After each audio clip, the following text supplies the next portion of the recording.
Welcome to another episode of our Deep Dive podcast where we unpack pressing political realities and their wider implications. Today, we confront one of the most controversial tools in modern statecraft, the banning of political parties from Germany's militant democracy to Bangladesh's recent upheavals. We explore whether banning a political party protects the democracy or undermines it. With the global case studies and a sharp focus on the unfolding developments in Bangladesh, we ask when a state bans a party, does it preserve the republic or rupture it? Banning a political party is among the most drastic actions a state can undertake.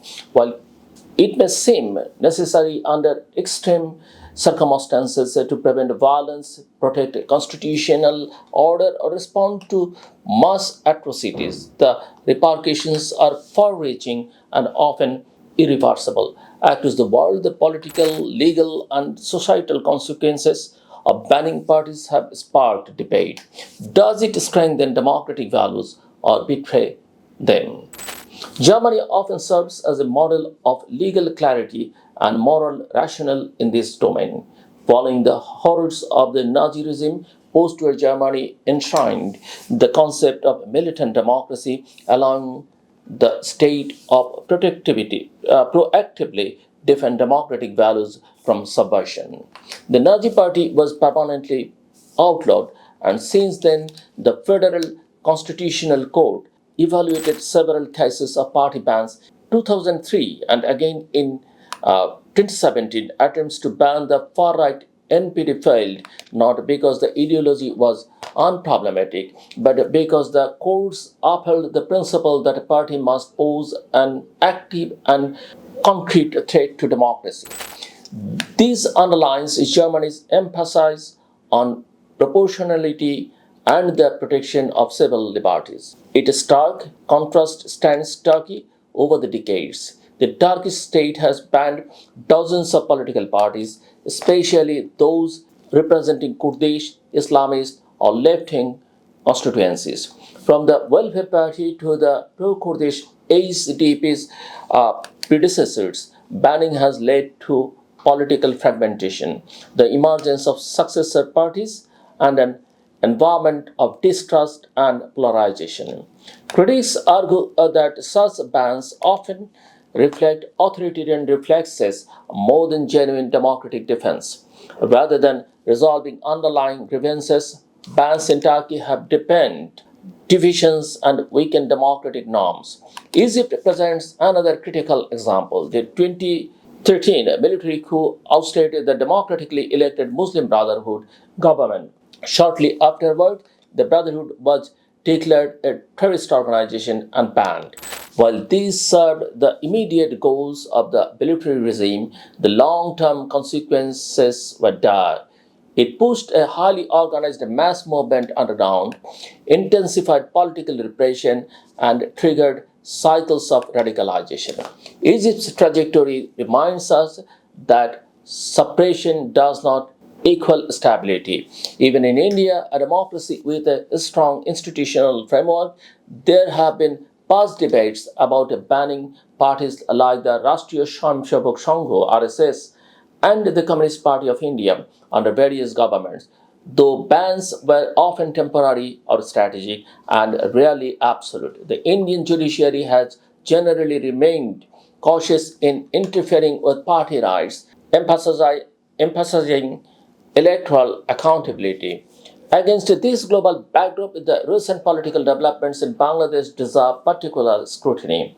The banning of the Bangladesh Awami League's political activities, the party that led the country's liberation in 1971 and ruled over for 15 years consecutively until its ouster in August 2024, has generated intense debate. Supporters of the ban argue that the Awami League under Sheikh Hasina oversaw a brutal authoritarian regime characterized by mass corruption, political killings, media censorship, and the systematic dismantling of democratic institutions. So following the July 2024 student-led uprising, many hold the party responsible for human rights abuses and even mass killing. Activist groups like the National Citizens Party, a newly formed political party, NCP, National Citizens Party, and anti-discrimination student fronts have since mobilized demanding legal action and a permanent political ban. The interim government led by Nobel laureate Dr. Muhammad Yunus has walked a delicate line while initially resisting calls to ban the Army League outright, mounting public pressure, threats of mass protest, and symbolic blockades in key locations like Shahabad finally pushed the administration to prohibit the party's political activities under the Anti-Terrorism Act. The decision came alongside amendments to the International Crimes Tribunal law, which now allows interpolitical entities to be held accountable for crimes against humanity. Critics warn this is a dangerous precedent, banning the party not through judicial ruling by the executive fiat, even if temporary raises questions about the rule of law. The lack of a transparent trial based process has stirred concerns among human rights organizations and legal scholars. Moreover, there is growing apprehension that if bans become politically expedient tools, they may be used selectively and vindictively. Bangladesh's own history offers precedents. Jamaat Islami, a party implicated in 1971 war crimes, had its registration cancelled in 2013 and was further banned under the Anti-Terrorism Act in 2023. Yet the ban was controversially lifted by the current interim government in August 2024, raising eyebrows over consistency and political trade-offs.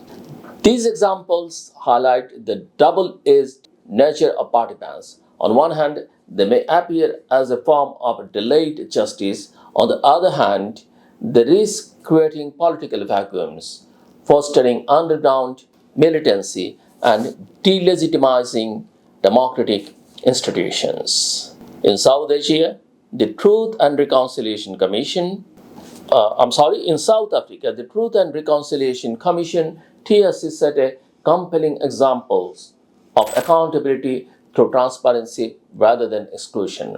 The Commission sought to heal the scars of apartheid not by banning parties but by facilitating confessions, apologies, and reparations.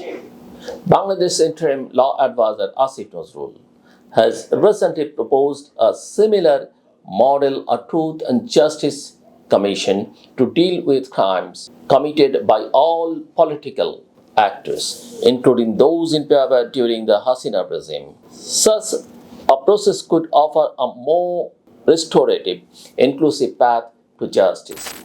Opposition voices, especially from the BNP and civil society groups, have expressed mixed views. While they support accountability for the crimes of the Awami League regime, they also worry that banning a major political party will further shrink the democratic space. They argue that lasting peace can only come through fair elections, systematic reform, and a strong judiciary, not through political annihilation. Another layer of complexity arises from geopolitical concerns. Bangladesh lies in a sensitive neighborhood with India, China, and the United States, all having vested interests. Any move that appears vengeful or destabilizing can attract diplomatic criticism. For instance, India, once a close ally of the Awami League, has remained largely silent, possibly recalibrating its stance. The US, meanwhile, has emphasized due process, civil liberties. A deeper danger lies in what political scientists call the boomerang effect of bans. When a party with a significant support base is banned, it may re-emerge under a new name or ideology, often more radicalized. Turkey's repeated experience with Kurdish parties is illustrative. In Bangladesh, signs of a new underground pro-Awami League network are already surfacing online, spreading martyrdom narratives and preparing for a political resurgence. Therefore, banning political parties should never be a first response. It should be a last resort, executed through judicial channels with full transparency and based on irrefutable evidence. Legal scholars argue that the threshold for a such ban must be extraordinarily high, involving active supervision, incitement to violence, or documented mass atrocities. The international human rights community, including Human Rights Watch, the human rights organizations like Human Rights Watch and Amnesty International, generally caution against party bans. They stress that the right to political association is a cornerstone of democracy. Instead of outright bans, they recommend internal party reform, criminal accountability of individuals, and promoting pluralism through civic education and electoral integrity. As Bangladesh stands at these historic crossroads, the question is not just whether the Awami League should be banned, but what kind of democracy the nation wants to build. One that excludes its enemies, or one that transforms them through justice, reform, and accountability. Banning a political party may silence it for now, but without healing the wound of injustice, strengthening institutions, and restoring public trust, the ghosts of repression may return in new guises. True democracy is not preserved by purging the past, but by confronting it with courage and compassion.